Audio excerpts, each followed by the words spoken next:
Hello बच्चों, welcome to career planet. Myself Surendra Gurwani. हम discuss कर रहे थे करियर प्लेनेट इस चैनल पर मैग्नेटिक इफेक्ट्स ऑफ करंट, मतलब धारा का चुंबकीय प्रभाव, एनसीईआरटी के अकॉर्डिंग अध्याय नंबर 4। ठीक है, तो पहले लेक्चर में हमने पढ़ लिया था कि धारा का चुंबकीय प्रभाव होता है। आवेश जब स्थिर होता है तो विद्युत क्षेत्र बनाता है, और आवेश जब गति करता है तो गतिशील आवेश को हम धारा कहते हैं। तो आवेश जब गति करता है तो चुंबकीय क्षेत्र बनाता है। ठीक है, और चुंबकीय क्षेत्र की दिशा निकालने के लिए हमने पढ़ लिया था दाहिने हाथ के अंगूठे का नियम, जिसको हम इस्तेमाल करेंगे चुंबकीय क्षेत्र की दिशा के लिए। और मान निकालने के लिए हमने पढ़ लिया था बियो-सावर्त का नियम या बायो-सावर्त का नियम, राइट। तो उस नियम के अनुसार, उस नियम का अगर हम पालना करें, उस नियम का हम अनुप्रयोग पढ़ने वाले हैं आज।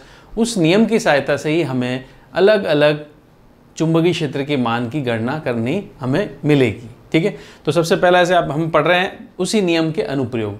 तो नियम के अनुप्रयोग में सबसे पहला आता है वृत्ताकार धारावाही लूप के कारण केंद्र पर चुंबकीय क्षेत्र। बियो-सावर्त के नियम से हमें इस्तेमाल करना है। तो वृत्ताकार धारावाही लूप के कारण केंद्र पर चुंबकीय क्षेत्र निकालेंगे हम।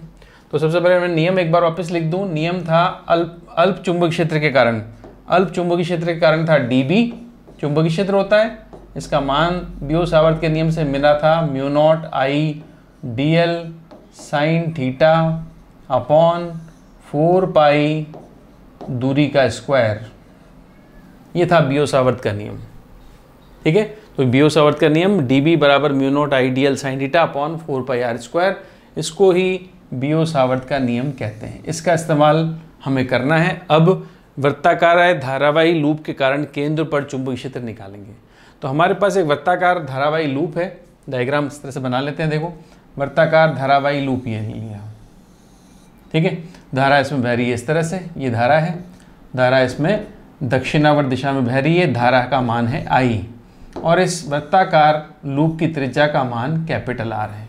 त्रिज्या हम शुरू से फिजिक्स में जितने भी चैप्टर हमने पढ़े हैं, गोला हो, वलय है, लूप है, इसकी त्रिज्या को हम हमेशा कैपिटल R से डिनोट करते हैं।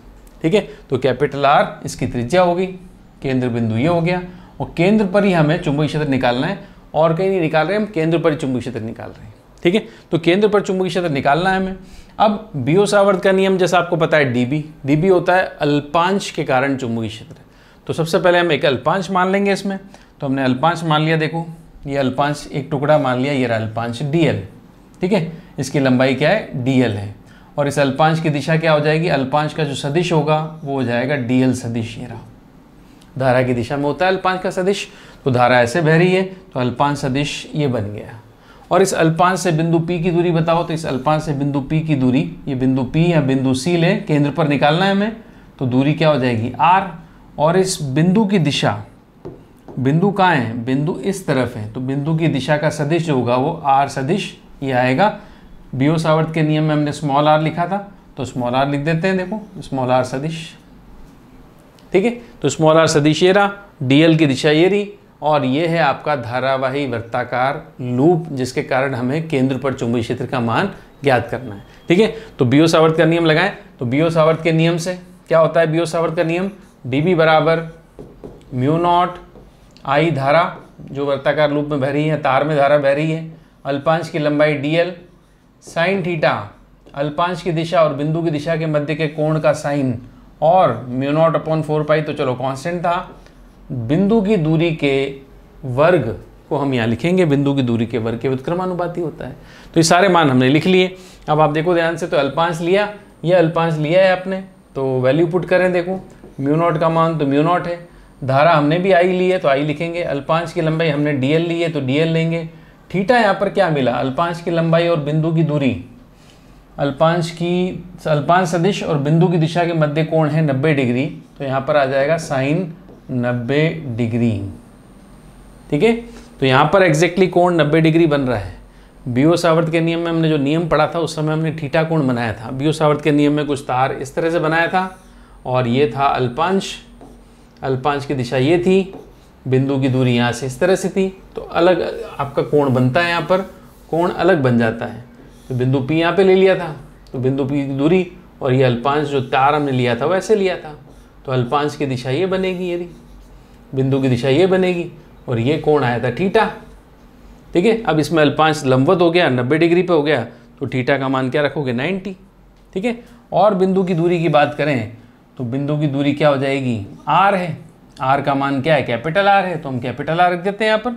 आर का मान कैपिटल आर है, तो आर दूरी कितनी हो गई, त्रिज्या के बराबर।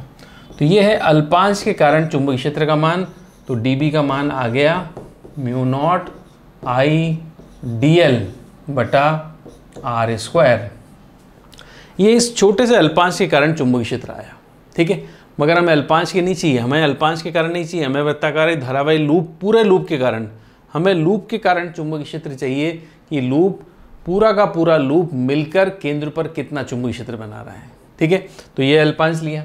अब सपोज करें अल्पांश तो ऐसे बहुत सारे होंगे, ये एक और अल्पांश लिया, ये एक और अल्पांश है, ये एक और अल्पांश है, एक यहाँ भी अल्पांश होगा, यहाँ भी अल्पांश होगा, सब अल्पांश तो बहुत सारे हैं। तो इस सारे अल्पांशों का जो चुंबकीय क्षेत्र होगा यहाँ पर, क्या वो समान दिशा में होगा? तो हम दिशा की बात कर लेते हैं पहले। देखो, ये है अल्पांश, धारा की दिशा ऐसे बह रही है, चुंबकीय क्षेत्र के लिए बिंदु उधर है, तो यहाँ पर उंगलियाँ घूमेगी अंदर की तरफ। तो ये जो अल्पांश है ये चुंबकीय क्षेत्र बनाएगा अंदर की ओर, तो यहाँ पे अंदर की तरफ मैंने क्रॉस बना दिया, ठीक है। एक अल्पांश सपोज करें मैंने यहाँ ले लिया था, ये रहा अल्पांश, तो धारा ऐसे जा रही है, ऐसे जा रही है, तो धारा यहाँ पे ऐसे बहेगी, तो ये अल्पांश की दिशा होगी, धारा की दिशा ये होगी। अब मैंने धारा की दिशा में अंगूठा रख दिया, बिंदु मेरा नीचे की तरफ है, बिंदु नीचे की तरफ है, तो उंगलियाँ कहाँ घूमेगी, अंदर की तरफ।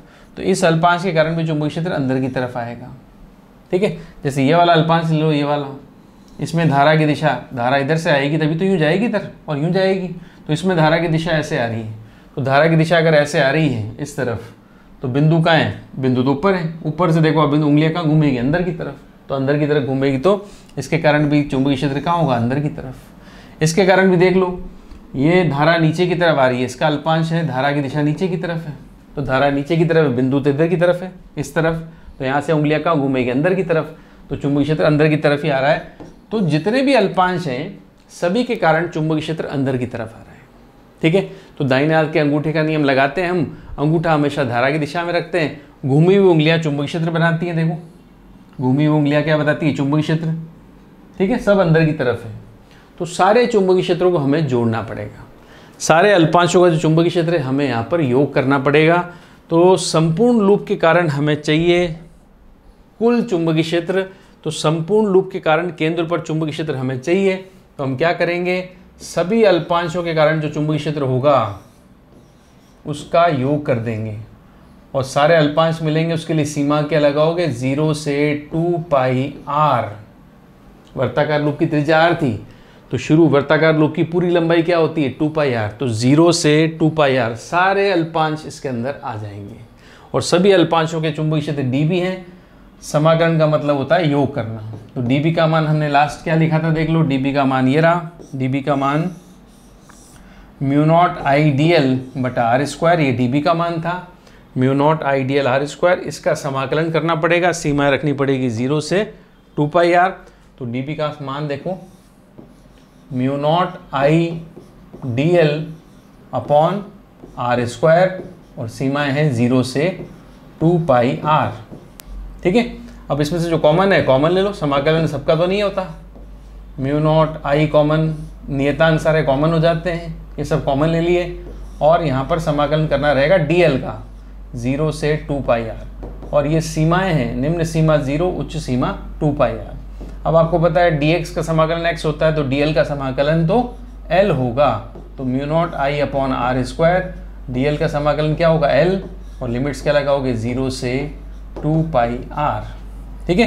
तो यहाँ पर चुंबकीय क्षेत्र आएगा अब केंद्र पर, सीमाएं रखेंगे, उच्च सीमा पहले रखते हैं, आपको पता है म्यू नॉट आई अपॉन ये हो गया आर स्क्वायर, उच्च सीमा पहले आती है, वो आती है 2 पाई आर, निम्न सीमा 0 है तो 0 हो जाएगा, कोई दिक्कत नहीं है। अब यहाँ से क्या कट गया, आर से आर, ठीक है, और म्यू नॉट अपॉन 4 पाई कहाँ भूल गए, 4 पाई कहीं रास्ते में छोड़े आए, कहाँ गए थे, कहाँ छोड़ने, हाँ यहाँ छोड़ दिया था, 4 पाई यहाँ छूट गया था। म्यू नॉट अपॉन 4 पाई आपका कांस्टेंट है, म्यू नॉट अपॉन 4 पाई आपका कांस्टेंट है, कांस्टेंट आधा ले गए, आधा भूल गए, गलत है, आधा कांस्टेंट नहीं आएगा, कांस्टेंट हमेशा पूरा साथ चलेगा, ठीक है। यहाँ पर आपका म्यू नॉट अपॉन 4 पाई कांस्टेंट होता है, ठीक है। तो म्यू नॉट अपॉन 4 पाई, ये रहा म्यू नॉट अपॉन 4 पाई, तो यहाँ पर ही कांस्टेंट चलेगा, तो आगे जो हम लेंगे तो यहाँ पे भी क्या आएगा, म्यू नॉट अपॉन 4 पाई आएगा, ठीक है। तो यहाँ पे भी क्या आ जाएगा, म्यू नॉट अपॉन 4 पाई, सब जगह आएगा भी, कांस्टेंट तो है वो सब जगह लिख दिया, राइट। यहाँ पे भी आ गया 4 पाई। अब r से r कट गया, पाई से पाई कट गया, 2 से 2 कट गया, चुंबकीय क्षेत्र का मान क्या आ जाएगा, b बराबर म्यू नॉट आई अपॉन 2 से 4 काटोगे तो 2 आएगा, 2 और 1 बचेगा r। b बराबर क्या आया, mu naught I upon 2r। ये है वृत्ताकार धारावाही लूप के कारण केंद्र पर चुंबकीय क्षेत्र का मान mu naught I upon 2r। Mu naught I upon 2r ये चुंबकीय क्षेत्र का मान है, ठीक है। इसकी दिशा की बात करें तो दिशा की बात कर सकते हैं। देखो दिशा की बात मैं करूं, हमने जो डायग्राम बनाया था, इस तरह से वृत्ताकार लूप था, हमने डायग्राम बनाया था, धारा की दिशा ऐसे थी। अब धारा की दिशा कौन सी है, ये धारा की दिशा है हमारे पास क्लॉकवाइज, दक्षिणावर्त। तो मैंने कैसे निकाली थी दिशा, वो मैंने एक बार तो यहाँ बताई आपको। धारा की दिशा चुंबकीय क्षेत्र अंदर, धारा की दिशा चुंबकीय क्षेत्र अंदर, धारा की दिशा चुंबकीय क्षेत्र अंदर, ऐसे निकाल लो, ठीक है। हम यहाँ पर नियम जो है दाहिने हाथ के अंगूठे का नियम को यहाँ पर हम रिवर्स भी कर सकते हैं, उल्टा भी कर सकते हैं, और यहाँ कैसे लगा सकते हैं वो देखो। अब के बाद धारा की दिशा आपको सबको पता है, ये धारा की दिशा है दक्षिणावर्त, ये धारा यूँ बह रही है, ठीक है। तो अगर मैं धारा की दिशा, क्योंकि धारा घूम रही है ना, धारा वृत्ताकार रूप में दक्षिणावर्त या वामावर्त धारा में दिशा बह सकती है, तो उंगलियां जो होती हैं वो भी दक्षिणावर्त या वामावर्त हो सकती हैं, ठीक है। ये दक्षिणावर्त उंगलियां, ये वामावर्त दिशा में उंगलियां घुमा रहे हैं। तो धारा घूम रही है, अगर उसी दिशा में उंगलियों को घुमा दोगे तो उस समय अंगूठा क्या बताएगा, चुंबकीय क्षेत्र की दिशा। वृत्ताकार लूप के लिए आप दाहिने हाथ के अंगूठे के नियम को रिवर्स कर सकते हैं, उल्टा लगा सकते हैं। अब इसमें क्या करना पड़ेगा, घूमी हुई उंगलियां जो अभी तक चुंबकीय क्षेत्र बता रही थी, वो घूमी हुई उंगलियां अब धारा बताएंगी और अंगूठा चुंबकीय क्षेत्र की दिशा बताएगा। अगर धारा ऐसे बहेगी, धारा ऐसे बह रही है, तो चुंबकीय क्षेत्र कहाँ होगा, केंद्र पर, भीतर की ओर, अंदर की ओर होगा। ये केवल केंद्र पर चुंबकीय क्षेत्र बताने के लिए है, ठीक है। और अगर मैं सपोज करें धारा की दिशा बदल दूं, अब धारा दक्षिणावर्त ना बहकर वामावर्त दिशा में धारा बहेगी, अगर ऐसे वामावर्त दिशा में धारा बह रही है तो उंगलियों को वामावर्त दिशा में रखें, तो अंगूठा आपको दिख रहा है कहाँ है, बाहर की तरफ। तो अब चुंबकीय क्षेत्र बनेगा इसमें बाहर की ओर, तो ये डॉट डॉट डॉट बनेगा। सबको पता है डॉट डॉट डॉट बाहर की तरफ होता है, क्रॉस क्रॉस क्रॉस बताता है अंदर की दिशा, डॉट होता है बाहर की तरफ, पेन गिरना जरूरी है।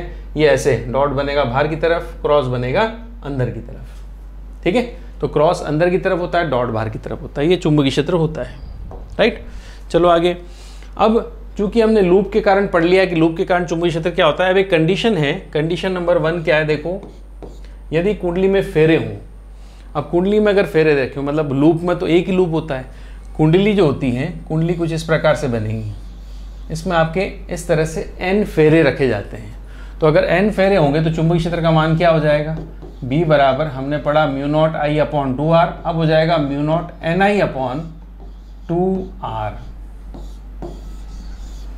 उसमें और इसमें क्या डिफरेंस है बता सकते हो, ये है mu naught I upon 2r, चूँकि लूप था, लूप मतलब एक फेरा।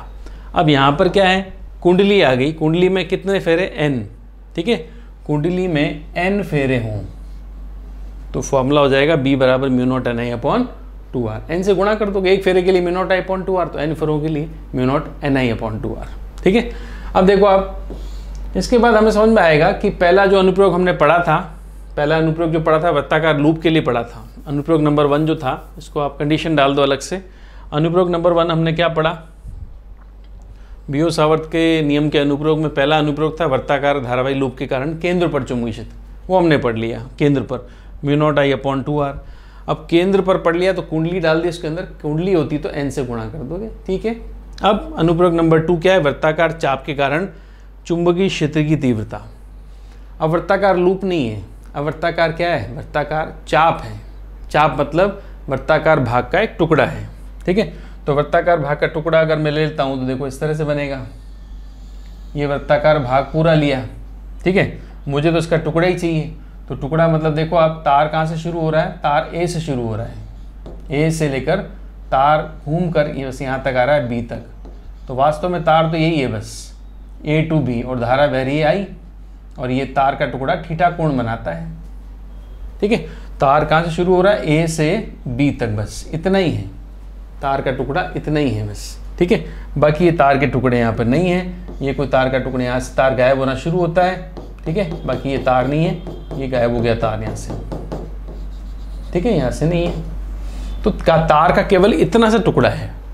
अब पूरा टुकड़ा मतलब पूरा लूप कितना बनाता है, μ0I/2r। अब जितना टुकड़ा होगा उतना चुंबकीय क्षेत्र बनेगा, ठीक है। पूरा लूप तो पूरा बनाएगा, μ0I/2r उसको पूरा कह रहे हैं। और अगर ये टुकड़ा है इसका, तो जितना ये भाग होगा उतने भाग का चुंबकीय क्षेत्र बनाएगा। तो इसका भाग कैसे निकालेंगे, देखो ये कितना कोण बना रहा है, थीटा। आपको पता है अगर पूरा लूप होता तो पूरा लूप कितना कोण बनाता है, पूरा लूप होता है तो 2π कोण बनाता है। आपको पता है पूरा वृत्त केंद्र पर कितना कोण बनाएगा, 2π। तो पूरा लूप होता तो 2π कोण बनाएगा, तो ये तो उस लूप का टुकड़ा है, तो ये कितना कोण बनाएगा, थीटा, ठीक है। तो जो भाग निकलेगा वो देखना, चुंबकीय क्षेत्र का जो मान अब आएगा, ये तो है μ0I/2r, तो पूरा चुंबकीय क्षेत्र μ0I/2r तो पूरा है। इसका फ्रैक्शन, इसका भिन्नात्मक मान वो बताएगा θ/2π। θ/2π का जो मान होगा, θ/2π का जो भी मान होगा, वो चाहे 1 हो, चाहे 1/2 हो, चाहे 1/3 हो, कुछ भी हो, वो आप यहाँ पर निकाल सकते हो, ठीक है।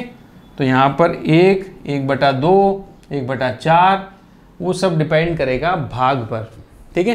तो ये किसी भी अल्पांश के लिए, अल्पांश क्या, चाप के लिए ये चुंबकीय क्षेत्र कह सकते हो। ये चाप है, अल्पांश तो बहुत छोटा होता है, चाप एक वृत्ताकार भाग का टुकड़ा होगा। टुकड़े में अब आप देखो, टुकड़े में पहला अर्धवृत्ताकार लूप लें हम, अर्धवृत्ताकार लूप। अब मुझे बताओ हमारे पास जो वृत्त बनेगा वो आधा बन रहा है। अब आधा वृत्त कैसे बनता है, अभी जो धारा बह रही है वो आधे के लिए बह रही है, तो आधे के लिए कैसे बहेगी, देखो यहाँ से धारा शुरू हो रही है A से, और ये धारा बहती है, ये लूप है जहाँ धारा बह रही है, ये रही धारा बह दिया, धारा बह रही है A से लेकर B तक। तो ये कौन सा लूप है, आधा, अर्धवृत्ताकार लूप। तो अर्धवृत्ताकार लूप मतलब इस चाप का कितना कोण बनेगा, ये तो पाई बनेगा। अब थीटा का मान क्या है, पाई है। अर्धवृत्ताकार लूप के लिए थीटा का मान क्या हो जाएगा, पाई। जब छोटा था तो थीटा था, इसको मैं अर्धवृत्ताकार ले लूँगा तो थीटा का मान क्या हो जाएगा, पाई, ठीक है। तो थीटा का मान पाई। अब पाई से पाई अगर मैं रख दूंगा तो पाई से पाई कट जाएगा, तो 1/2 होगा। तो अर्धवृत्ताकार लूप के लिए जो चुंबकीय क्षेत्र का मान आएगा वो आप कह सकते हो 1/2 किसका, जो पूरा मान होता है, पूरा मान होता है μ0I/2r, उस पूरे मान का 1/2 मतलब आधा हुआ। भाई आधा लूप है तो आधा ही लेंगे, 1/4 लूप होगा तो 1/4 लेंगे, और थीटा कोण का लूप होगा तो θ/2π से गुणा कर देंगे, ठीक है। इस तरह से हमें करना है। अर्धवृत्ताकार लूप की बात हो गई, हमने निकाल लिया। तो चाप के कारण अलग अलग चुंबकीय क्षेत्र के बाद अब आते हैं अगले टॉपिक पर, अनुप्रयोग नंबर 3, धारावाही वृत्ताकार लूप के कारण अक्षीय बिंदु पर चुंबकीय क्षेत्र की तीव्रता। अभी तक हमने कहाँ निकाला था चुंबकीय क्षेत्र, ये था वृत्ताकार लूप, और केंद्र पर निकाला था O पर। इसको O कह दो, C कह दो, एक ही बात है। अब हमें चाहिए इसकी अक्षीय बिंदु पर, अक्षीय बिंदु पर चुंबकीय क्षेत्र चाहिए। तो हमने अभी निकाला था वो था वृत्ताकार लूप, और उसका जो केंद्र बिंदु होता है, जो मैं O से लिख रहा हूँ तो यहाँ O से भी लिख सकते हो, ठीक है। और हमने लिया था इसकी त्रिज्या का मान क्या, R, तो ये R त्रिज्या ले सकते हैं, जो इसकी त्रिज्या है वो है R। तो R त्रिज्या यहाँ पे ऐसे थी, ठीक है। और ये बिंदु था जहाँ हमने चुंबकीय क्षेत्र निकाला था। अब हमें इस बिंदु पर नहीं चाहिए, हमें इसके कौन से बिंदु पर चाहिए, देखो ध्यान से, वृत्ताकार लूप के कारण कौन सा बिंदु है, अक्षीय, अक्षीय बिंदु पर चाहिए हमें। अब अक्षीय बिंदु कौन सा होता है, इस डायग्राम में देखो, ये डायग्राम है, ये इसका केंद्र है, तो ये इसकी अक्ष होगी। तो यहाँ पे कोई बिंदु है, यहाँ पे कोई बिंदु है, यहाँ पे कोई बिंदु है, इसको अक्षीय बिंदु कह रहे हैं, ठीक है। अब यहाँ पर ये वृत्ताकार लूप है, ये इसकी अक्ष है, तो यहाँ पर अक्षीय बिंदु तो मैं बना नहीं सकता, इसलिए मैं क्या करूँगा, वृत्ताकार लूप को ऐसे ले जाऊँगा। वृत्ताकार लूप जहाँ पे मुझे उसका तल ये था, अब उस वृत्ताकार लूप को उठा के मैं ऐसे रख दूँगा, ठीक है। तो ये बन जाएगी उसकी अक्ष, ये दिख रही है आपको, ये जो लाइन है ये अक्ष है, और ये जो बिंदु है आपका इसी लाइन पर स्थित है, इसलिए ये कहलाता है अक्षीय बिंदु। और ये जो वृत्ताकार लूप, इसमें धारा बह रही थी, आपके धारा की दिशा देख लो, ये धारा ऐसे बह रही थी, इसमें धारा ऐसे बह रही है, ठीक है, इसमें धारा ऐसे बह रही थी। अब वो वृत्ताकार लूप उठा के मैंने ऐसे रख दिया, धारा ऐसे बह रही है, यूँ जाएगी ऊपर, यहाँ से नीचे आएगी, ऐसे बह रही है धारा, ठीक है। तो ये अक्ष बनाने के लिए हमने इसका तल बदल दिया। हम कह सकते हैं ये हमने जो पहले डायग्राम बनाया था इसका तल कागज का तल समान है, मगर अब जो कुंडली हमने रखी है, जो लूप हमने रखा, इस लूप का तल कागज के तल के लंबवत है। ये बात ध्यान रखेंगे, ये इसका तल कागज के तल में है और इसका तल क्या होगा, कागज के तल के लंबवत है। ठीक है, तो यहां पर मैं लिख सकता हूं ये बात, कागज के तल के लंबवत है। किसका तल, कुंडली का तल। कुंडली का तल क्या है, कागज के तल के लंबवत है। आप कह सकते हो कुंडली का तल, कुंडली का तल, ये जो कागज आप बना रहे हो, प्लेन जो भी है या जिस कागज पे आप इसको ड्रॉ कर रहे हो, कागज के तल के लंबवत है। कागज के तल के लंबवत है। ठीक है, तो ये दिख रहा है आपको। अब हम क्या करेंगे, हमें इस बिंदु पर, तो x देख लो, सबसे पहले x क्या है, अक्षीय बिंदु की दूरी है। x क्या है, बिंदु की दूरी है ना। और ये वृत्ताकार लूप है, वृत्ताकार लूप है, धारा बह रही है I धारा दिख रही है आपको, I धारा की दिशा है इसमें, और केंद्र से या O से x दूरी पर एक बिंदु है P, जहां हमें क्या निकालना है, विद्युत क्षेत्र की तीव्रता हमें निकालनी है, सॉरी चुंबकीय क्षेत्र की तीव्रता हमें निकालनी है, राइट। अब चुंबकीय क्षेत्र की तीव्रता निकालने के लिए हमें दो अल्पांश लेने पड़े। अल्पांशों का कह सकते हैं युग्म मानना पड़ा, एक है एक्स वाई और एक एक्स डैश वाई डैश। अल्पांशों के युग्म कौन कौन से हैं, एक तो हो गया एक्स वाई एवं दूसरा युग्म है एक्स डैश वाई डैश। ये दो युग्म दिख रहे हैं आपको। इनकी लंबाई कितनी है, अल्पांश की लंबाई आपको पता है हमेशा dl से लिखते हैं। अल्पांश की लंबाई क्या होगी, dl, और ये c और d मैंने लिखा है, ये अल्पांशों के लिए लिखा है। अल्पांश है x से y, नाम इसका c है। ये अल्पांश है x डैश y डैश, नाम इसका d है। ठीक है, और अल्पांशों से बिंदु की दूरी क्या मान लूँ मैं, r। अल्पांशों से बिंदु की दूरी क्या मान लूँ, r। इसको भी मत देखो, इसको ड्रॉ कर रहे हैं। अल्पांशों से बिंदु की दूरी क्या मान लूँ, r। ठीक है, अब मुझे बताओ यहाँ पर सबसे पहली बात इतनी समझ में आई हमें, सबसे पहली बात हमें इतनी समझ में आ गई कि हम क्या कर रहे हैं, यहाँ पर वृत्ताकार लूप के अक्षीय बिंदु पर हमें चुंबकीय क्षेत्र की तीव्रता ज्ञात करनी है। अक्षीय बिंदु की दूरी कितनी है बताओ, अक्षीय बिंदु की दूरी है x। वृत्ताकार लूप की त्रिज्या कितनी है, वो है कैपिटल R। वृत्ताकार लूप की त्रिज्या कैपिटल R, अक्षीय बिंदु की दूरी x। अल्पांश कितने मान लिए, दो। अल्पांशों का युग्म है, युग्म मानना पड़ेगा। अल्पांशों का युग्म है दो, c और d युग्म है। ठीक है, जो सममित रूप से एक दूसरे के विपरीत दिशा में है या व्यास के अभिमुक्त हैं। दोनों अल्पांश व्यास के अभिमुक्त है, मतलब एक व्यास के उस तरफ है, एक व्यास के इस तरफ है। ठीक है, और इन अल्पांशों से बिंदु P की दूरी क्या मान ली, R। ठीक है, तो ये सब जो R आपने दूरी मान ली, X आपको बिंदु P की दूरी अक्ष पर दी गई थी, त्रिज्या दी हुई है, बिंदु X की दूरी दी हुई है, और ये वाली जो दूरी आपने मान ली, तो C से P तक की दूरी ये आपने मानी है। ठीक है, तो हम कह सकते हैं कि माना कि कौन कौन सी दूरी मानी है आपने, यहाँ पर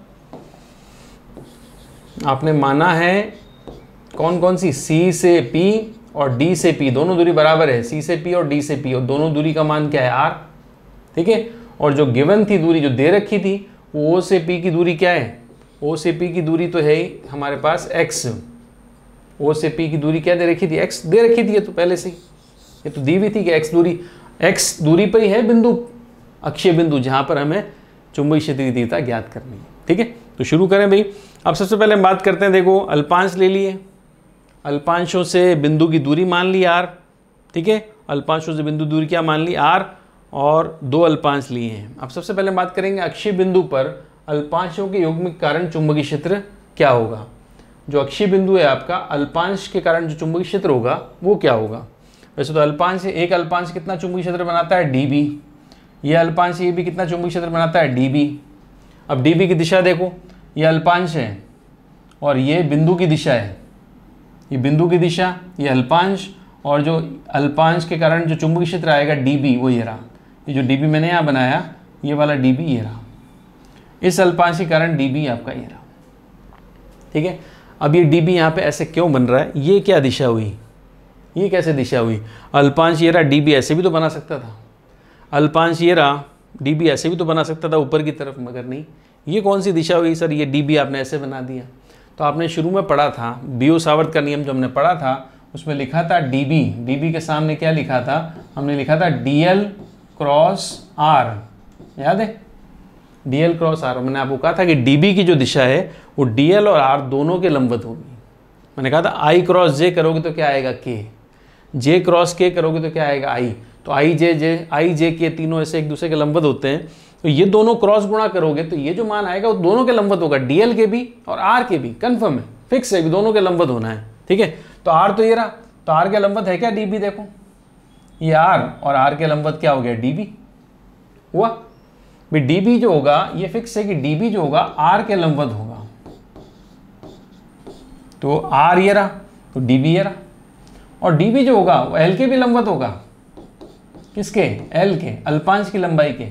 तो अल्पांश की लंबाई कैसे होगी बताओ, ये है वृत्ताकार लूप आपका, पहले तल ऐसे था, अब तल मैंने रख दिया कागज के तल के लंबवत। तो अल्पांश मैंने कहाँ माना, ऊपर, अल्पांश कहाँ है मेरा, ऊपर इस तरफ, ऊपर सी पॉइंट ये रहा, तो अल्पांश की दिशा तो ये जाएगी, अल्पांश की दिशा चलेगी अंदर की तरफ, ठीक है, और अल्पांश की दिशा अंदर की तरफ चलेगी तो बिंदु की दिशा क्या हो गई, वो तो ये हो गई। तो अल्पांश की दिशा और बिंदु की दिशा ये दोनों लंबवत हैं आपस में, देख लो, अल्पांश की दिशा अंदर की तरफ और बिंदु की दिशा ये वाली, ठीक है, दो दिशा में ये आ गई अपने पास। तो दो सदिश तो आपके पास ये बन गए दो। अब आपका चुंबकीय क्षेत्र जो बनेगा दोनों के लंबवत आएगा, अल्पांश के भी लंबवत होगा और आर के भी लंबवत होगा, इसलिए डीबी का दिशा ये आ रही, देखो डीबी की दिशा क्या दिख रही है ये, तो क्या ये आर के लंबवत है, क्या ये मेरी फिंगर जो है उंगली आर के लंबवत है, बिल्कुल है, तो आर के लंबवत होता ही है। तो क्या ये जो मेरी उंगली है इसको मैं शिफ्ट करूं, देखो क्या ये इस डीएल के भी लंबवत है, बिल्कुल है, डीएल के साथ भी कितना है 90 डिग्री का कोण है, दिख रहा होगा आपको, डीएल के साथ भी क्या है 90 डिग्री का कोण है, और इसको मैं देखूं आर के साथ भी क्या है 90 डिग्री का कोण है, ठीक है। इसलिए ये चुंबकीय क्षेत्र इस तरह से बनता है, थोड़ा इमेजिनेशन करना पड़ेगा 3D डायग्राम में। एक बार फिर सुन लो, फिर देख लो, अल्पांश की दिशा क्या है अंदर की तरफ, तो ये अल्पांश हो गया, अल्पांश क्या हो गया अंदर की तरफ, ठीक है। आर की दिशा क्या है, ये रही इस तरफ, ये आर की दिशा हो गई, ये अल्पांश की दिशा हो गई, तो चुंबकीय क्षेत्र की दिशा, ये अंगूठा जो है ये चुंबकीय क्षेत्र की दिशा बता रहा है, देखो, तो इसी को पैरेलल शिफ्ट करके मैंने यूँ बना दिया। यहाँ देख लो, अंगूठे की दिशा में मैंने चुंबकीय क्षेत्र रख दिया, तो अल्पांश क्या है अंदर की तरफ है, अल्पांश तो अंदर की तरफ ही होता है, और ये जो उंगली है केंद्रीय उंगली ये आर की दिशा में बता रही है, ये आर की दिशा को समझती है, तो आर की दिशा में रख दो। अंगूठा क्या बताता है बी की दिशा, तो ये बी की दिशा में रख दो, और फर्स्ट फिंगर जो है फर्स्ट उंगली ये चुंबकीय क्षेत्र ये अल्पांश की दिशा को बताती है, तो ये अंदर की तरफ रख दो, ऐसे समझ लो, ठीक है। होंगे तीनों लंबवत, डीबी आर और डीबी डीएल के भी लंबवत होता है, तो आर के तो लंबवत दिख ही रहा है आपको, और डीएल के भी लंबवत है, डीएल तो वैसे भी यहाँ पे अंदर की तरफ है, ठीक है, डीएल अंदर की तरफ है, देखो मैंने यहाँ बना दिया रहा डीएल की तरफ, तो डीबी और डीएल में कितना डिग्री का कोण है 90 डिग्री का कोण है, ठीक है। इसी प्रकार ये भी आपका डीबी आ गया। अब ये कोण मान लिया फाई, ये वाला और ये वाला, ये कोण क्या मान लिया मैंने, फाई मान लिया, ठीक है। तो अगर ये फाई है, ये टोटल 90 है, ये ऊर्ध्वाधर अक्ष है, तो ये फाई है, तो ये 90 माइनस फाई होगा, तो ये फाई है, ये 90 माइनस फाई है, तो ये भी फाई होगा। अब डीबी का इधर घटक क्या आया, डीबी कॉस फाई, इधर घटक क्या आया, डीबी कॉस फाई, तो डीबी कॉस फाई घटक जो है आपस में कट गए। डीबी का इधर घटक क्या है, डीबी साइन फाई, इसका डीबी का घटक क्या है, डीबी साइन फाई, तो ये दोनों डीबी साइन फाई क्या होंगे, आपस में जुड़ जाएंगे। तो अक्षीय बिंदु पर अल्पांशों के युग्म के कारण चुंबकीय क्षेत्र जो आएगा वो लिखोगे डीबी साइन फाई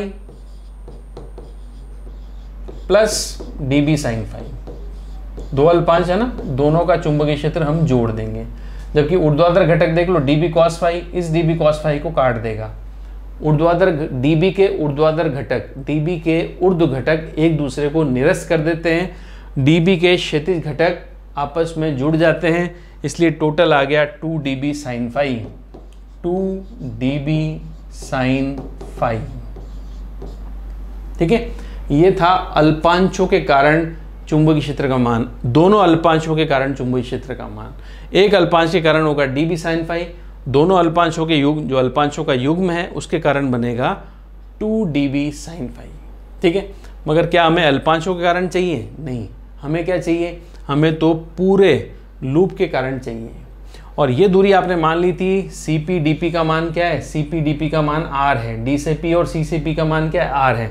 तो क्या कोई आर का मान बता सकता है मुझे, आर का मान क्या होगा, आपके पास ये वाला आर है, आपके पास ये एक्स है, तो आर का मान क्या बनेगा, आर का मान होगा अंडर रूट में R square plus X square, ये दूरी जो आपने मानी थी उसका मान है R square plus X square.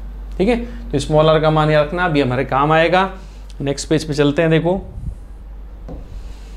अब हमें पढ़ना है क्या आगे, अल्पांशों के युग्म के कारण तो आ गया, अब हमें चाहिए संपूर्ण, हमें चाहिए संपूर्ण लूप के कारण, है ना, संपूर्ण कुंडली कह लो, संपूर्ण लूप कह लो, संपूर्ण लूप के कारण चुंबकीय क्षेत्र। तो बेटा संपूर्ण लूप के कारण अगर हमें चाहिए तो हमें क्या करना पड़ता है, बी निकालने के लिए हमें करना पड़ता है डीबी का समाकलन, मतलब अल्पांशों के कारण चुंबकीय क्षेत्र का समाकलन। तो यहाँ पर डीबी नहीं है, यहाँ पे क्या है 2 dB साइन फाई है। पहली बात तो मैंने लिखा पिछले पेज पे, क्या लिखा था, आप लिख दोगे अल्पांशों के कारण चुंबकीय क्षेत्र क्या मिला 2 dB साइन फाई, युग्म के कारण तो 2 dB साइन फाई। ठीक है, तो युग्म चल रहा है अल्पांशों का। अब यहाँ पे लिमिट्स आएगी 0 से पाई आर, 2 पाई आर नहीं आई, क्यों नहीं आई सर 2 पाई आर, वो भी समझ लो। समझे, यहाँ पर आपने अल्पांशों का युग्म लिया है, देख लो, एक अल्पांश ये लिया, एक अल्पांश ये लिया। ठीक है, मैं इसकी बात करूं, यहाँ पे 0 मान लूं तो ये शुरू हो रहा है 0, इसका प्रभाव दोनों का प्रभाव हमने शामिल कर लिया, 2 युग्म ले लिए ना, अल्पांशों के 2 युग्म ले लिया आपने। अब मैं लिमिट लगा रहा हूँ 0 से 2 पाई आर, तो 0 से पाई आर, तो 0 से पाई आर तो आधा चक्कर होता है, तो आधा चक्कर अगर सी काटेगा तो आधा चक्कर डी भी तो काट लेगा ना, डी सी की जगह आ जाएगा। तो आधा आधा लूप दोनों अल्पांश कवर करेंगे। आपने क्या लिया है, आपने युग्म ले लिए दोनों, तो दोनों युग्म के लिए 2 dB साइन अल्फा आ रहा है, तो आधा लूप तो एक अल्पांश कवर करेगा, बचा हुआ आधा दूसरा अल्पांश कवर कर लेगा। ठीक है, और आपको अगर अल्पांशों के युग्म के कारण नहीं लेना है तो आप इसको ऐसे भी ले सकते थे, आप इसको ऐसे भी लिख सकते हो, आप लिखो dB साइन फाई, तो आपको ये तो पता है dB साइन फाई एक अल्पांश के कारण है, तब आप लिमिट्स लगा सकते हो 0 से 2 पाई आर। अगर आप एक अल्पांश से ही पूरा लूप कवर कराओगे, पूरा लूप का उस अल्पांश के कारण, एक अल्पांश के कारण ये रहा, ठीक है, दूसरा अल्पांश, तीसरा, बहुत सारे अल्पांश ले लोगे तो पूरा लूप कवर करते ही 0 से 2 पाई आर हो जाएगा। और दोनों अल्पांशों का प्रभाव लोगे, दोनों अल्पांशों को साथ साथ चलाओगे तो दोनों को आधा आधा चलना पड़ेगा, तब तो लगाएंगे 0 से पाई आर। ठीक है, तो हम बात कर रहे थे अल्पांशों की युग्म की, तो ये ले लेंगे।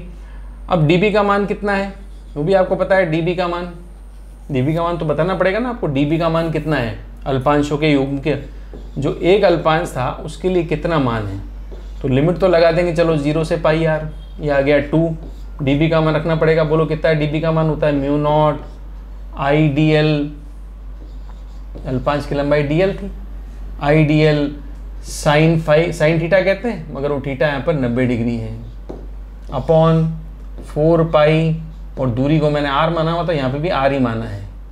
ये तो आ गया डीबी का मान, और साथ में क्या लिखा हुआ था, साइन फाई। ठीक है, बोलो कोई दिक्कत यहाँ पर। ये बियो-सावर्त के नियम से डीबी का मान क्या आएगा, ये कोण दिख रहा है आपको, कितना है कोण, 90 डिग्री। अल्पांश कहाँ है, अंदर की तरफ, अल्पांश और बिंदु की दूरी तो मैं पहले ही बताई थी आपको, अल्पांश अंदर की तरफ है, बिंदु की दूरी इधर है, तो बिंदु की दूरी और अल्पांश के मध्य कितना कोण नजर आ रहा है आपको, बोलो कितना कोण नजर आ रहा है। ये बिंदु की दूरी है और ये अल्पांश है, इनके मध्य कितना कोण नजर आ रहा है, थीटा 90, तो 90 का मान रखना पड़ेगा।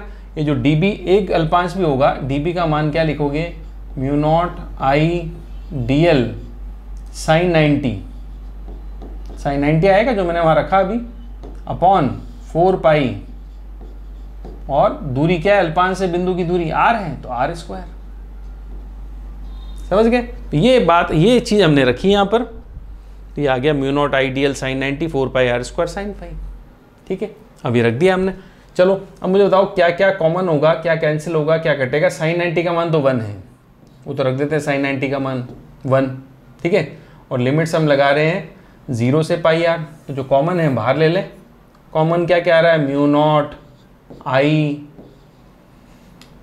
डी एल का तो समाकलन करेंगे हम, अपॉन 4 पाई आर स्क्वायर, ये सब कॉमन आया, देखो mu naught I 4 pi R square common ले लो, 2 भी कॉमन ले लो।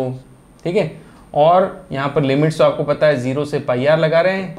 ठीक है, और साइन फाई अंदर बचेगा, यहाँ पे बचा साइन फाई और डी एल। ठीक है, तो क्या इस त्रिभुज से साइन फाई का मान निकाल सकते हैं? बताओ, ये डायग्राम आपने बाद बनाया हुआ है, इस त्रिभुज से साइन फाई का मान निकाल सकते हैं। देखो ये वाला त्रिभुज दिख रहा है, कौन सा? फाई कोण वाला त्रिभुज दिख रहा है आपको।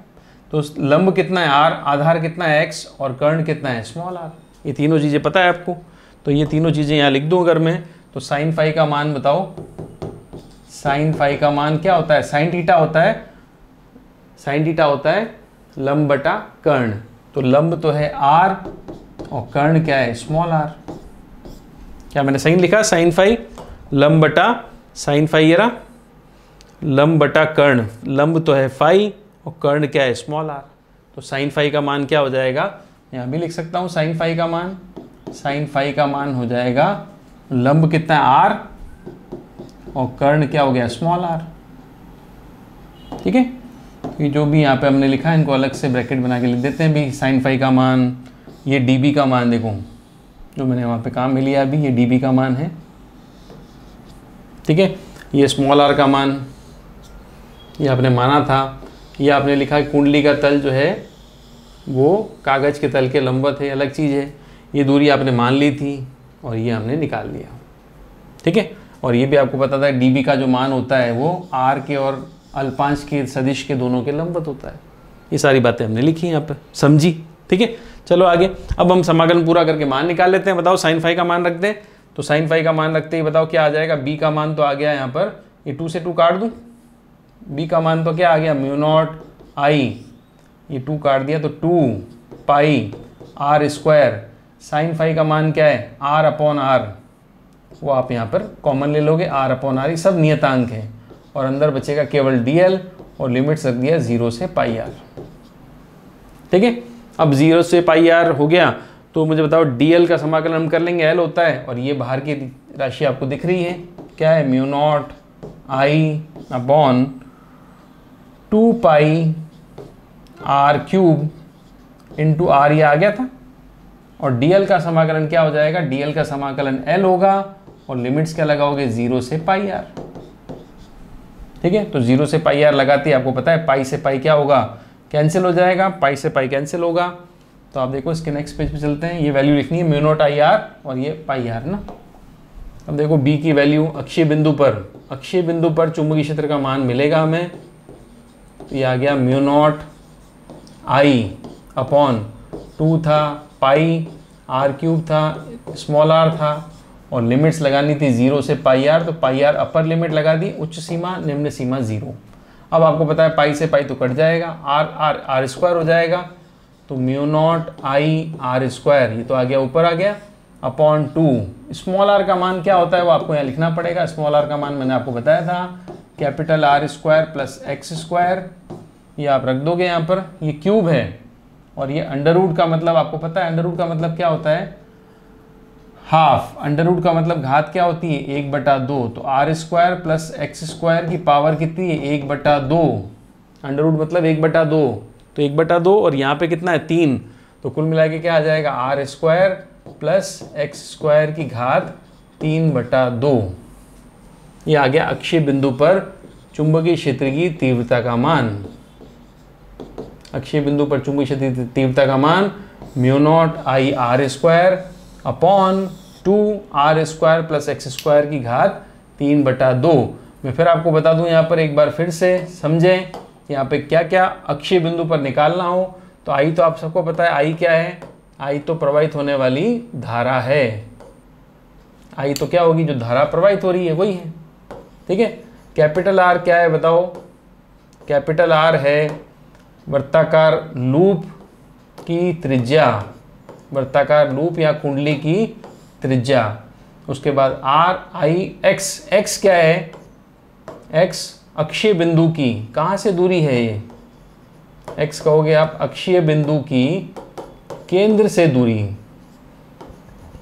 अक्षीय बिंदु की लूप की या कुंडली के केंद्र से दूरी, लूप के केंद्र से दूरी। ये दूरियां, ये जो मान है समझ में आने चाहिए, केंद्र से दूरी है ये। क्योंकि अगर ये मान क्लियर नहीं है, यही मान हमें पता नहीं कि क्या है, तो हम फिर सवाल भी कैसे करेंगे, न्यूमेरिकल कैसे रखोगे। x क्या होता है? अक्षीय बिंदु की लूप के केंद्र से दूरी। अक्षीय बिंदु कहाँ है? उसकी उस बिंदु की लूप के केंद्र से दूरी है, आई दूरी है, और आर उस लूप की त्रिज्या है, कैपिटल आर से। ठीक है, त्रिज्या को हम हमेशा क्या लिखेंगे, कैपिटल आर से। कैपिटल आर से त्रिज्या हम लिखेंगे, क्योंकि त्रिज्या हम लूप हो चाहे हम वृत्ताकार कुंडली हो, कहीं भी त्रिज्या को हम कैपिटल आर से ही लिखते हैं, उसमें कोई कन्फ्यूज़न नहीं है। ठीक है, चलो आगे। अब देखो, हमने ये सारे चुंबकीय क्षेत्र का मान पढ़ लिया, अक्षीय बिंदु पर चुंबकीय क्षेत्र का मान आपको मिला। अब देखो आगे, अब मान लो एक सवाल आपसे पूछा जाए, एक सवाल हम कर लेते हैं इसी के लिए। आर त्रिज्या वाली कुंडली के अक्ष पर कितनी दूरी पर चुंबकीय क्षेत्र का मान इसके केंद्र पर चुंबकीय क्षेत्र के मान का 27वां भाग होगा? क्योंकि अक्षीय बिंदु पर हमने अभी अभी चुंबकीय क्षेत्र का सूत्र बनाया है, तो उसका इस्तेमाल करने के लिए उसका न्यूमेरिकल, जितना न्यूमेरिकल करोगे आपको सूत्र कंफर्म होगा। पहले बात तो न्यूमेरिकल करने जा रहे हो तो सूत्र याद होना चाहिए। बोलो सूत्र क्या था, mu naught I R square upon 2। पाई था नहीं था? बोलो पाई था या नहीं था? पाई कट गया था, याद है आपको? तो R square plus S square की घात 3/2, ये आया हमारे पास अक्षीय बिंदु पर चुंबकीय क्षेत्र का सूत्र। ये सवाल तो हम जब करेंगे जब हमें सूत्र याद हो। सूत्र एक याद होना चाहिए और दूसरा हमें सवाल समझ में आना चाहिए। तो आर त्रिज्याई कुंडली के अक्ष पर कितनी दूर चले जाएं, क्योंकि अक्षीय बिंदु पर जाएंगे तो कितनी दूर जाएं कि चुंबकीय क्षेत्र का मान उसके केंद्र पर, जो चुंबकीय क्षेत्र था वो था BC, केंद्र पर चुंबकीय क्षेत्र कितना होता है, BC। BC का मान कितना चुंबकीय क्षेत्र केंद्र पर होता है, mu naught I upon 2R। ये आपने पहले पढ़ा था, mu naught I upon 2R। फिर सबसे पहले तो कुंडली के केंद्र पर पूरा चुंबकीय क्षेत्र, फिर हमने पढ़ा चाप के कारण चुंबकीय क्षेत्र, फिर हम अक्षीय बिंदु पर आए। ठीक है, तो केंद्र के चुंबकीय क्षेत्र का कितना मान 27वां भाग होगा? ठीक है, सिंपल सा सवाल है। बोला है भी ये ले लो आप, हमारी कुंडली जो दी है, लूप जो दिया है, इसके केंद्र पर, ये केंद्र है, चुंबकीय क्षेत्र होता है BC, इसका मान हमें पता है, ये रहा। अक्ष पर चले जाएं कुछ दूर, कहीं दूर चले गए, अक्ष पर x दूर चले गए, तो x का मान ज्ञात करो, x का मान निकालो। कहाँ निकालें? x उस बिंदु की दूरी है जिस बिंदु पर चुंबकीय क्षेत्र का मान केंद्र के चुंबकीय क्षेत्र के मान का 27वां भाग है, मतलब 1/27 है। अब समझ में आ गया सवाल? न्यूमेरिकल अच्छा है कि केंद्र पर चुंबकीय क्षेत्र कितना होता है, BC, जो भी है केंद्र का चुंबकीय क्षेत्र का सूत्र आपको पता है। अभी हमने अक्षीय बिंदु पर चुंबकीय क्षेत्र का सूत्र पढ़ लिया, ये रहा। ये कह रहा है कि अक्षीय बिंदु की, उस अक्षीय बिंदु की दूरी बताओ जहाँ पर चुंबकीय क्षेत्र का मान केंद्र के चुंबकीय क्षेत्र के मान का 1/27वां या 27वां भाग होगा, या 1/27 होगा। ठीक है, तो यहाँ पर हमें दोनों सूत्र रखने हैं और हमें उस दूरी का मान निकालना है जो x दूरी ये वाली पूछी गई है। ठीक है, तो क्या हम ये निकाल सकते हैं आराम से? देखो x दूरी, तो BP का मान, चलो P बिंदु पर मान कितना है, BC का 27, तो P बिंदु का सूत्र क्या है, वो हमने लिख दिया mu naught I R square. तो आर स्क्वायर लिख दिया, देखो mu naught I R square बटा 2, और यहाँ क्या कर दिया, R square plus X square की घात 3/2। एक्स स्क्वायर है ना, एक्स स्क्वायर घात 3/2। इधर कितना है, mu naught I upon 2R, ये तो होता है केंद्र पर, और साथ में क्या आ गया, 27। ठीक है, 27 कोई काम आया होगा जरूर। 27 किसका क्यूब होता है, किसका घन होता है, 3 का। ठीक है, वो भी काम आने वाला है। चलो, तो सबसे पहले तो काट दो। चलो क्या काटे, म्यू नॉट से म्यू नॉट काट दिया, आई से आई काट दिया, धारा का कोई रोल नहीं है। अब 2 से 2 काट दिया, लो सॉल्व करना है इसको। अब ये आर स्क्वायर, तो आर इंटू आर स्क्वायर क्या हो जाएगा, R³। 27 को भी इधर साथ में लिख दो, ये 27, इसको उधर ले जाएं, इसको उधर ले जाते हैं, तो R square plus X square की घात 3/2 है। तो 3/2 है, तो 3/2 का मतलब आप समझते हो, 1/2 अलग, 3 अलग। तो क्या मैं इसको 3/2 को ऐसे लिख सकता हूँ, अंडर रूट में 1/2, मतलब अंडर रूट मतलब 1/2 होता है, और घात लगा दी 3। ठीक है, लिख सकते हैं। अब मैं दोनों साइड क्या करूं, क्योंकि दोनों साइड मुझे दिख रहा है घात 3, 3 वहाँ भी दिख रहा है, 3 यहाँ भी है, और 27 का मतलब 3 की घात 3 होता है। ठीक है, 27 को मैं क्या लिख सकता हूँ, 3 की घात 3। तो दोनों साइड घनमूल ले लो, तो 27 का घनमूल 3, R³ का घनमूल R, और इस पूरे का घनमूल, तो आपको समझ में आ रहा है क्या होगा, घन हट जाएगा, R² प्लस एक्स स्क्वायर। अब क्या करें, दोनों साइड स्क्वायर कर दें। ये और ये दोनों साइड स्क्वायर कर दो, तो स्क्वायर करने पर यहाँ पर आ जाएगा 9r²। 3r का स्क्वायर करेंगे 9r²। फिर ये इक्वल टू क्या लिखा हुआ है, इक्वल टू लिखा हुआ है r² प्लस x²। हमें क्या चाहिए था, x का मान। तो क्या x का मान निकाल सकते हैं, x² का मान क्या हो जाएगा, 9r² में से r² घटाओगे तो x² का मान आ गया यहाँ पर 8r²। सही है, 8r²। xr² का मान क्या हो जाएगा, 8r² उधर था ना, 9r² में से घटा लो, 8r² आ गया। तो x का मान क्या आ गया, x का मान आ जाएगा √8r, ये मान आ गया।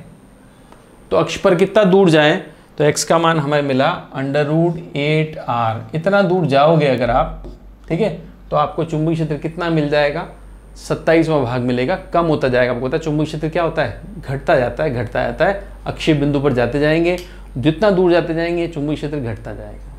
ठीक है, तो आपको न्यूमेरिकल समझ में आएगा। अक्षीय बिंदु के लिए चुंबकीय क्षेत्र का मान था, अक्षीय बिंदु के लिए चुंबकीय क्षेत्र का मान हमने निकाला। ठीक है, अब देखो आगे, इसके बाद हम बात करें, जो हमने चुंबकीय क्षेत्र का सूत्र हमने पढ़ लिया। अक्षीय बिंदु पर चुंबकीय क्षेत्र का सूत्र क्या आया था, अक्षीय बिंदु पर चुंबकीय क्षेत्र का सूत्र हमने पढ़ लिया, μ0I r² upon 2r² plus x² की घात 3/2, ये हमने पढ़ा। ठीक है, तो इसकी अलग अलग स्थितियां होती है। देखो पहली स्थिति डिस्कस करते हैं। फर्स्ट, यदि x का मान रख दो 0। अब बेटा x का मान अगर 0 रख दोगे तो मुझे बताओ कौन सा बिंदु आ जाएगा आपके पास, x का मान 0 रख दोगे, इसका मतलब कौन सा बिंदु है, केंद्र बिंदु है। फिर हम आ गए केंद्र पर, x का मान 0 रखते केंद्र पर आ गए, क्योंकि x आपको पता है केंद्र से दूरी है, तो केंद्र पर आ गए, तो x का मान 0 रख दो।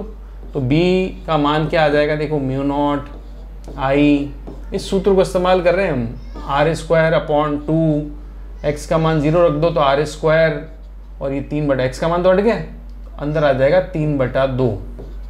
ठीक है, तो 2 से 2 कट गया, मान आ जाएगा ये μ0I r² अपॉन में 2 से 2 कटेगा तो r³ बचेगा फिर ये।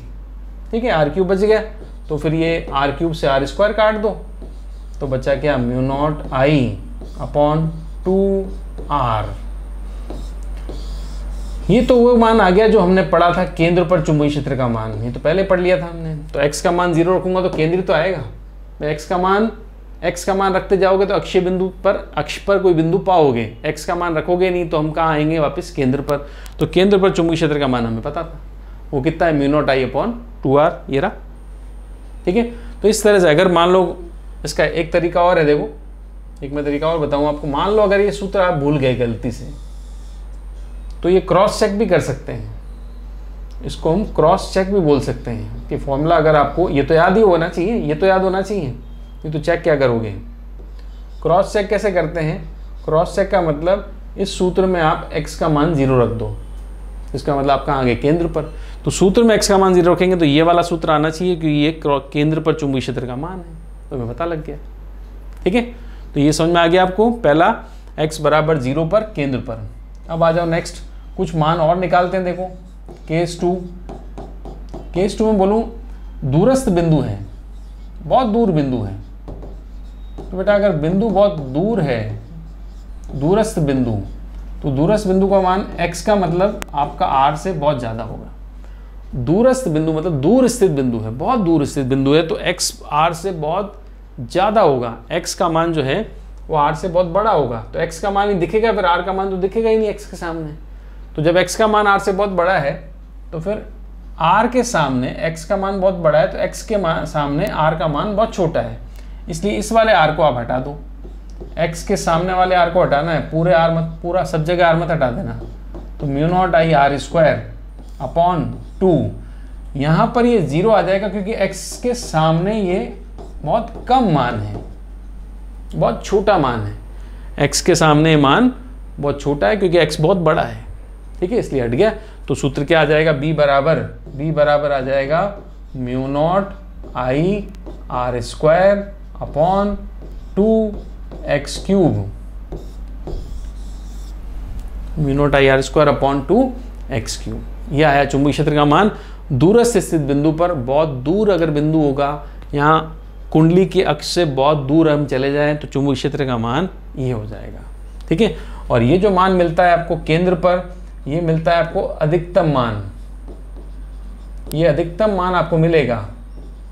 ठीक है, और बहुत दूर चले गए तो ये मान आपको सबसे कम मान मिलता है, न्यूनतम मान ये मिलता है आपको, सबसे कम चुंबकीय क्षेत्र ये मिलेगा आपको, न्यूनतम ये रहा, अधिकतम ये रहा। ठीक है, चलें आगे देखो नेक्स्ट। अब हम क्या करें, केस थर्ड पे चलें। तो केस थर्ड पर हमें निकालना है, केस थर्ड पर यदि x का मान r हो, r भी क्या प्लस माइनस r, दूरी का मान हम क्या ले रहे हैं, हमें चुंबकीय क्षेत्र निकालना है mu naught I R square upon formula आपको पता है 2r square plus X square. X का मान क्या रख रहे हैं, r ही रख रहे हैं, तो x का मान r रख के हम निकाल सकते हैं। हमें उस बिंदु पर चाहिए जिसकी दूरी त्रिज्या के बराबर है। मान लो कुंडली की त्रिज्या 10 सेंटीमीटर है और अक्षीय बिंदु भी 10 सेंटीमीटर पे है। ठीक है, इधर चले जाएं तो व्यास वाला जो परिधि आ जाएगी वो 10 पे आ जाएगी और अक्षीय बिंदु पर 10 पे ही हमें r दूरी पर ही हमें चुंबकीय क्षेत्र निकालना है। तो हम ये निकाल सकते हैं, सॉल्व कर सकते हैं। b बराबर क्या हो जाएगा, म्यू नॉट आई, ऊपर तो क्या आया r स्क्वायर, नीचे देखो 2 आया, बाहर है ब्रैकेट में r square plus r square, 2r square हो जाएगा।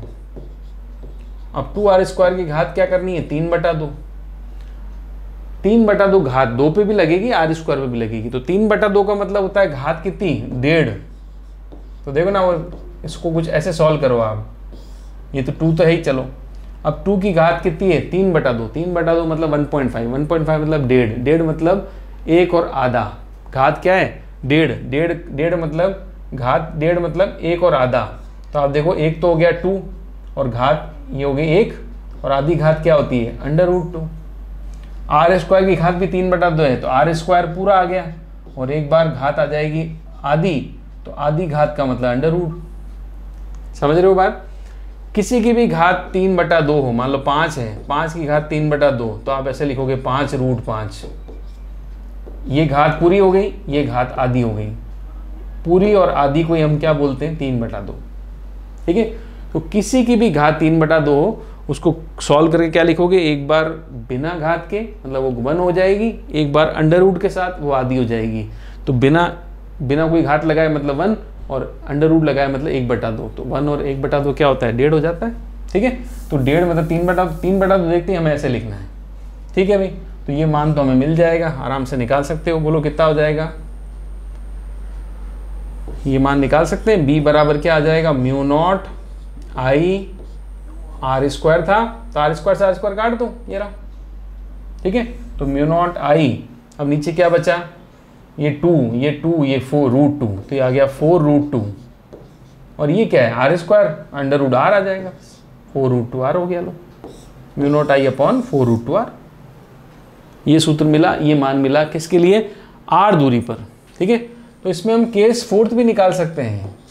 केस फोर्थ भी होता है हमारे पास कि x का मान क्या हो, x का मान r/2 हो। ये भी एक बिंदु आ गया, ये लैंडमार्क है, फिक्स बिंदु है, केंद्र, फिर r/2 दूरी, r दूरी, फिर बहुत ज़्यादा दूरी, कुछ भी कह सकते हो आप। तो कुछ जो फिक्स मान है वो हमें निकाल के रख सकते हैं, वो है r/2 वाला। तो यहाँ पर चुंबकीय क्षेत्र निकालेंगे तो b बराबर आ जाएगा म्यू नॉट आई, ऊपर तो r स्क्वायर है। ठीक है, अब नीचे जो आएगा 2 आ गया है ना, 2 तो आ गया। अब नीचे हमारे पास देखो क्या आएगा, नीचे हमारे पास दिख रहा है यहाँ पर r square plus X square होता है। x का मान कितना है, r/2 है, तो r square plus X square, x की जगह r/2 रखूंगा तो यहाँ पे क्या आएगा बताओ, r स्क्वायर प्लस x की जगह मैं रखूंगा r/2, तो स्क्वायर करूंगा तो क्या आएगा, r स्क्वायर बाय 4 और 3/2 आपका चलता रहेगा, घात ऐसे कैसी ध्यान रखना। ठीक है, अब मुझे बताओ क्या आया, b बराबर म्यू नॉट आई r स्क्वायर। अब ध्यान दो, ये एलसीएम क्या आएगा, यहाँ पर एलसीएम आ जाएगा 4। ठीक है, 4 एलसीएम आ जाएगा, 4 मल्टीप्लाई हो जाएगा 4r स्क्वायर से, लिख देता हूँ। चलो देखो 2 आ गया, एलसीएम लेती क्या हो जाएगा, 4r square plus r square, इसकी घात हो गई 3/2, अपॉन में ये लिखा हुआ है 4, इसकी घात 3/2, है ना, 4 की घात 3/2 ऊपर लिख देंगे हम, ठीक है। फिर देखो ध्यान से अब क्या होगा, अब आ जाएगा mu naught I R square, LCM लिया था 4, उसकी 3/2 घात के साथ तो ऊपर आ गया, तो उसको लिखूंगा मैं 4√4। 3/2 समझ में आ गया कैसे लिखना है, पूरा बिना घात के और एक अंडर रूट के साथ। नीचे आ जाओ 2 लिखा हुआ है, अंदर क्या है 4r² प्लस r² कितना होता है 4r² प्लस r², 5r² हो जाएगा। तो 5r² की घात कितनी है 3/2, तो 5r², एक बार लिखेंगे ऐसे और एक बार लिखेंगे 5r², अंडर रूट में भी वही बात है, एक बार पूरा, एक बार कोई घात नहीं, पूरे का पूरा मान, एक बार अंडर रूट के साथ वो आ गया 1/2, एक बार बिना घात मतलब वो 1 होती है। तो किसकी घात 3/2 थी 5r² की, तो 5r² और अंडर रूट 5r²। यहाँ किसकी घात 3/2 है 4 की, तो 4 अंडर रूट 4, ठीक है। चलो अब मुझे बताओ क्या कैंसिल करें, यहाँ से क्या क्या कैंसिल होगा। देखो एक तो r² से r² कट जाता है, ये तो हमें पता था, काट दिया हमने, ठीक है।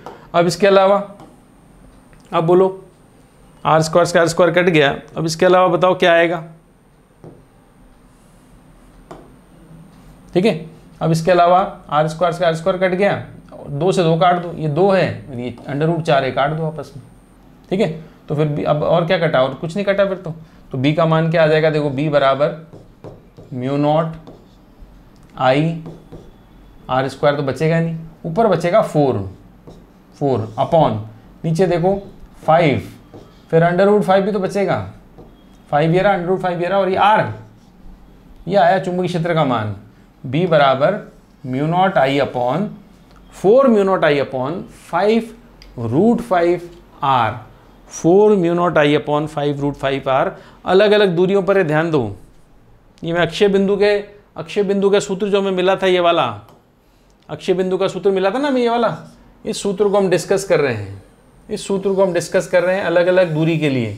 सबसे पहले मैंने इस सूत्र को लगाया केंद्र पर, केंद्र वाला मान आ गया, दूरस्थ बिंदु के लिए लगाया तो ये वाला सूत्र इसमें बदल गया, ठीक है। अब मेरे पास केंद्र और दूर बिंदु के अलावा 2 बिंदु और थे, एक तो था लूप से कितना दूर, मान लो आपका भाई ये लूप ये रहा और इसकी त्रिज्या कितनी है r, तो यहाँ से एक बिंदु था, ये r दूरी पर बिंदु आ गया, लो तो एक बिंदु तो लिया r दूरी पर, ठीक है, एक बिंदु लिया r दूरी पर, एक बिंदु लिया r/2 दूरी पर, तो ये कितना होगा r/2 दूरी पर ही ले लिया मैंने।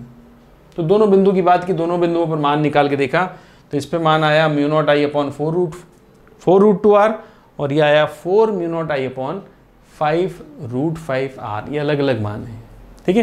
तो सब तरह के मान हमें चाहिए होंगे, हम निकाल लेंगे, एक तरह से गणना भी करके बताई मैंने आपको, गणना भी इस तरह से होती है, राइट। अब आप देखो हमने चुंबकीय क्षेत्र और अक्षीय बिंदु के मध्य हमने दूरी हमने पढ़ लिया, संबंध हमने पढ़ लिया। तो अब हम ग्राफ बना रहे हैं b एवं अक्षीय बिंदु क्या था x के मध्य वक्र, हमें किसके मध्य वक्र चाहिए, b चुंबकीय क्षेत्र होता है और x दूरी होती है, उसके मध्य वक्र चाहिए, ठीक है। तो उसके मध्य वक्र कुछ इस तरह से आएगा, देखो मध्य वक्र बनाना है हमें, b और उसके b और x दूरी है अक्षीय बिंदु, तो b को तो हम रख देंगे y अक्ष पर, अक्षीय दूरी को हम रखेंगे x अक्ष पर, ये हो गया +x, और लूप के इधर जाओगे तो -x, ठीक है। तो सबसे ज़्यादा चुंबकीय क्षेत्र आपको पता है कहाँ होता है, केंद्र पर होता है, 0 पॉइंट पर चुंबकीय क्षेत्र सबसे ज़्यादा केंद्र पर होता है, उसके बाद चुंबकीय क्षेत्र केंद्र पर होता है, उसके बाद चुंबकीय क्षेत्र लगातार घटता जाता है। तो ये इस तरह से ग्राफ आता है, सेम टू सेम ग्राफ इधर भी बनेगा, लगातार घटता जाएगा, ऐसे आएगा ग्राफ, ठीक है। तो जो केंद्र पर मान मिला ये वाला, ये मान कौन सा होगा, ये मान कितना होगा मैं बता दूं आपको, mu naught I upon 2r, पता था आपको सबसे ज़्यादा अधिकतम मान, मैक्सिमम मान ये होता है, ठीक है। ये ग्राफ दिख रहा है आपको, इस तरह ग्राफ आता है, राइट। अब ये 0, यहाँ पे दूरी आती है r/2, ठीक है, ये दूरी आप देखो यहाँ पे r/2।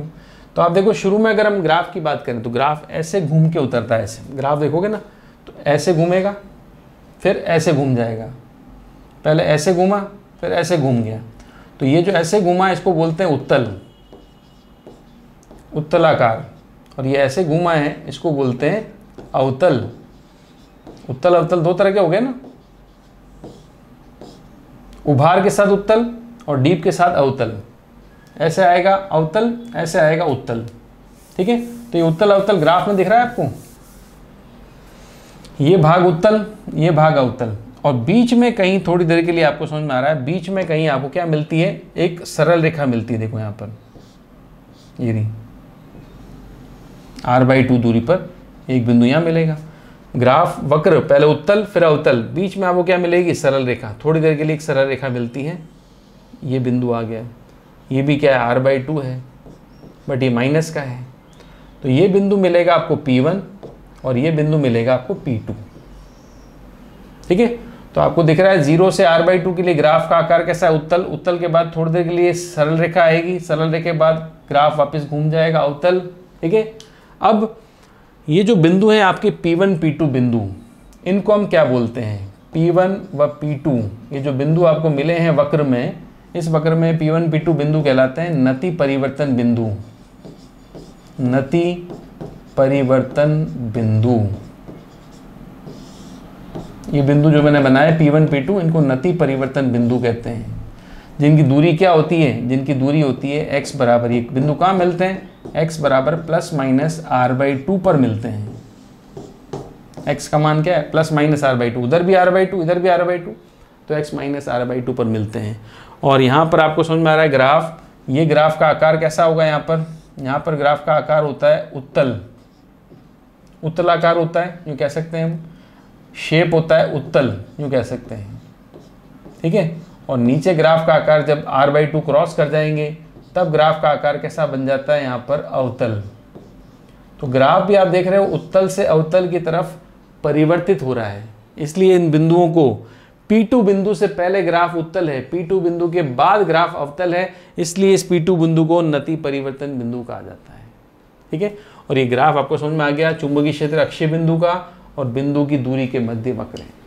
तो यहाँ पर हमने वृत्ताकार लूप का सारा चुंबकीय क्षेत्र, वृत्ताकार लूप का केंद्र हो, वृत्ताकार कुंडली हो, वृत्ताकार चाप हो, वृत्ताकार लूप के अक्षीय बिंदु हो, वृत्ताकार लूप के अक्षीय बिंदु के अलग अलग मान हो, और उसके लिए चुंबकीय क्षेत्र और बिंदु के मध्य का ग्राफ हो, सब हमने डिस्कस किया और एक न्यूमेरिकल भी किया।